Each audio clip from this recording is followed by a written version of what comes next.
তাও যদি মনে করেন একটা সুন্দর স্বপ্নের বাড়ি তৈরি করবেন, জমি কিনেছেন, কিন্তু কিভাবে শুরু করবেন, রাজমিস্ত্রি কোথায় পাবেন, কোথায় মাস্টার বেডরুম করবেন, কোথায় চিলড্রেন বেডরুম করবেন, কিভাবে এগোবেন, কিছুই বুঝতে পারছেন না। আর সেই চিন্তাভাবনা এবার আমাদের হাতে।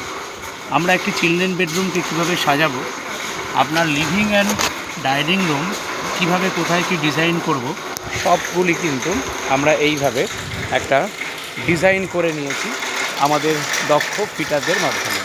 আর সেই ডিজাইন অনুযায়ী দেখতেই পাচ্ছেন পেছন দিকে আমাদের যত ফিটাররা আছেন, রাজমিস্ত্রি ফিটার, প্লাম্বার ফিটার, ইলেকট্রিকের ফিটার, সবাই যৌথ প্রয়াসে এই সোনারপুর অঞ্চলে, নরেন্দ্রপুর স্টেশন রোড, সোনারপুর অঞ্চল ধীরে ধীরে স্পেস হোম এবং হ্যাভেন হোম কনস্ট্রাকশনের যৌথ উদ্যোগে আগামী দিন পুরো বাড়িটিকে আমরা এইভাবে সুন্দর করে সাজিয়ে তুলব। কোথায় ইলেকট্রিক্যাল পাওয়ার পয়েন্ট থাকবে, সোফার ব্যাকগ্রাউন্ডে কী থাকবে, আপনার ঘরের কোথায় কী ধরনের উইন্ডো শেপ থাকবে, কোথায় ডাইনিং স্পেস থাকবে, সব কিছু কিন্তু আমরা এইভাবে একটা পূর্ব পরিকল্পিত পরিকল্পনার মাধ্যমে এই নরেন্দ্রপুর সোনারপুর অঞ্চলটিকে আমরা সাজিয়ে নিচ্ছি।